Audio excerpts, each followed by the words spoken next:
Hari ini kualitas udara kota Jakarta masih terpantau buruk.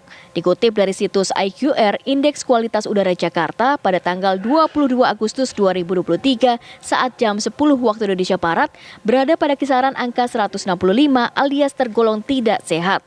Konsentrasi polutan utama PM2,5 sebesar 83,5 mikrogram per kubik.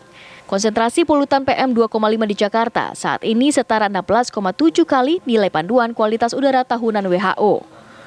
Pada saat yang bersamaan, suhu udara tercatat 29 derajat Celcius, kelembapan udara 61% dan kecepatan angin 7,4 km per jam. Sementara dalam ranking kota besar paling berpolusi di dunia, kota Jakarta berada di posisi ketiga terburuk di bawah Kuwait City Kuwait dan juga Baghdad Irak. Jakarta relatif lebih baik dibandingkan kota Doha Qatar dan Johannesburg Afrika Selatan yang berada di posisi 4 dan 5 terburuk di dunia. Ya, Jakarta ada apa denganmu? Lagi-lagi kita akan bahas soal polusi udara di mana indeks kualitas udara ini lagi-lagi menjadi perhatian masyarakat ya. Karena parahnya kualitas udara di Jakarta ini juga bisa mengakibatkan banyak wabah ispa yang terjadi akhir-akhir ini ya. Nah, kita akan bahas bersama dengan sejumlah narasumber kita yang sudah hadir maupun secara virtual. Ini saya mau sapa terlebih dahulu yang sudah hadir di studio TV One. Ini merupakan founder dari aplikasi pemantau kualitas udara, Mas Piot. Selamat siang, sehat? Selamat siang, ya mudah-mudahan sehat. Fasih sekali bahasa Indonesianya, Ana. Jadi kita berbicara bahasa saja di sini ya. Bahasa saja, iya. Selain itu juga ada narasumber yang bergabung bersama kami, pemirsa melalui sambungan virtual. Sudah ada dokter spesialis paru, yakni Dr. Yahya. Selamat siang, Dr. Yahya. Selamat siang Mbak Vena, Mbak Ana, serta Mas Iom. Nah, ini ya kalau Dokter Yahya nih gimana kondisinya dok? Sehat ya dok?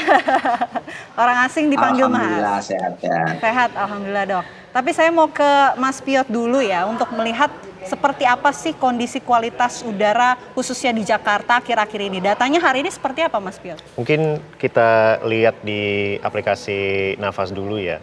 Jadi kalau dari kondisi tadi pagi lumayan buruk polusi udaranya. Jadi kalau kita lihat sekarang di dalam aplikasinya sendiri, ini kita bisa lihat kebanyakannya tidak sehat untuk kelompok sensitif. Jadi ini masih kurang bagus, kurang sehat. Tapi yang penting dilihatkan bahwa tempat-tempat yang terbeda punya polusi udara yang beda-beda juga. Jadi di kondisi sekarang kita bisa lihat Tangerang Selatan itu lumayan tinggi polusinya. Ada juga daerah yang lain di mana polusinya lebih rendah. Jadi kalau dibilang sekarang kenapa ini bisa terjadi, karena kita sudah masuk kepada musim kemarau.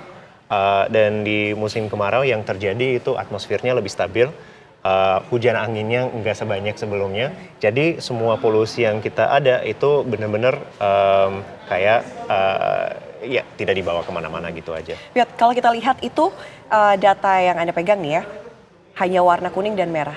Artinya itu di wilayah DKI Jakarta tidak sehat.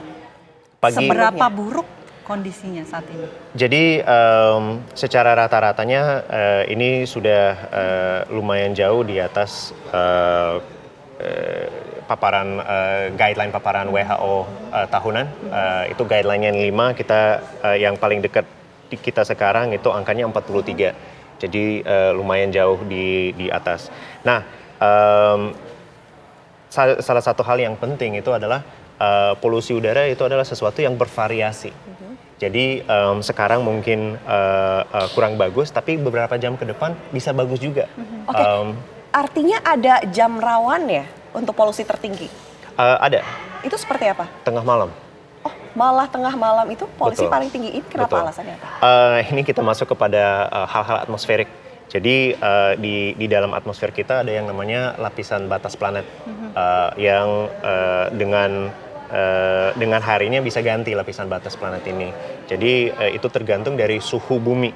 Jadi tengah malam suhu buminya lebih rendah, lebih dingin ya bisa bilang. Jadi dengan suhu buminya lebih dingin, ini lapisan batas planetnya itu jadi lebih kempes. Kalau jadi lebih kempes, konsentrasinya bisa lebih tinggi. Dan untuk bisa melukiskan apa itu lapisan batas planet. Mungkin teman-teman sudah lihat foto dari pesawat yang ada kayak selimut polusi itu.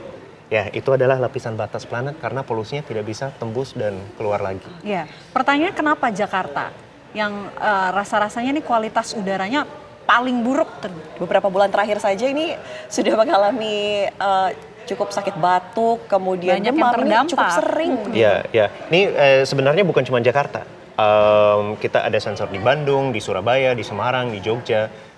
Jadi ini adalah masalah urban, bukan cuma di Indonesia. Aku mau garis bawahi itu. Ini bukan masalah Indonesia saja. Ini adalah masalah di Thailand, di Filipina, di Timur Tengah.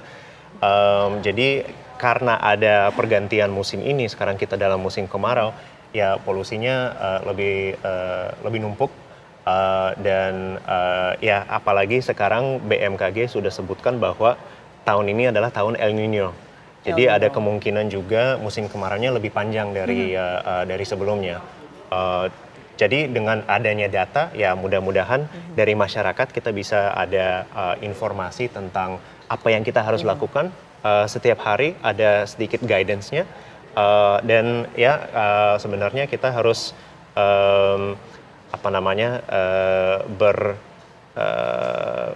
take care of ourselves dulu. Oke.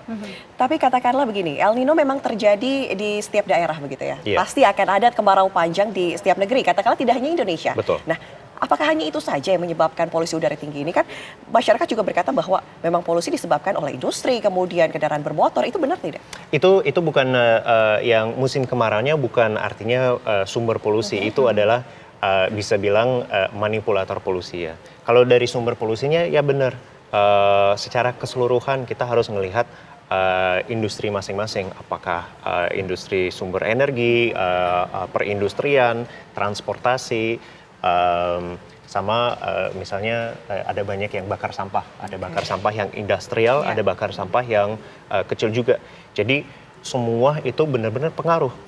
Dan kalau kita mau memperbaiki ini semua, harus kita pakai analogi kesehatan. Kalau kita mau sehat, itu bukan artinya kita hanya stop makan martabak kan. Itu Agak sulit ya. Itu sulit banget, iya.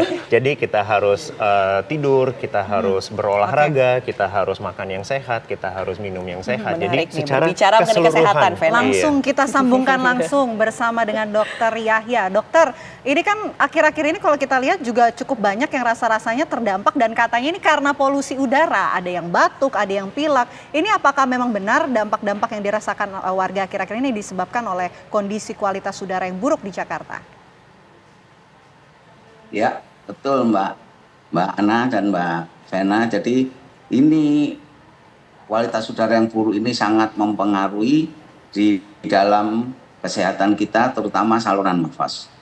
Tetapi yang perlu diketahui dengan ISPU yang tadi sudah ditunjukkan Mas Piot, bahwasanya kuningnya kuning tua dan merah itu sebenarnya suatu warning buat masyarakat yang akibatnya terhadap kesehatan adalah yang akut adalah satu itu menjadi bahan irritable. Jadi kita menjadi gampang teriritasi terutama pada saluran yang mempunyai saluran lendir. Jadi seperti rongga hidung, rongga mulut. Jadi orang yang jadi pilek, jadi berlendir, jadi keluar ingus, kemudian dari rongga mulut rasa tidak nyaman, nyeri telan, bahkan sampai ke rongga saluran nafas masuk menjadi merangsang terjadinya sesak nafas karena ada gas CO maupun CO2 yang masuk ke kan sebagai mengurangi asupan oksigen sehingga sensasi buat orang per orang yang ini menjadi sesak nafas. Itu Mbak. Dok, kalau misalnya eskalasinya betul tidak meningkat dengan orang-orang yang terpapar polusi seperti ini, kemudian dokter mungkin berikan treatment begitu? Tapi dokter tahan dulu, mungkin bisa dijawab nanti usai jeda. Apa kabar Indonesia Siang harus jeda terlebih dahulu, pemirsa kami kembali sesaat lagi.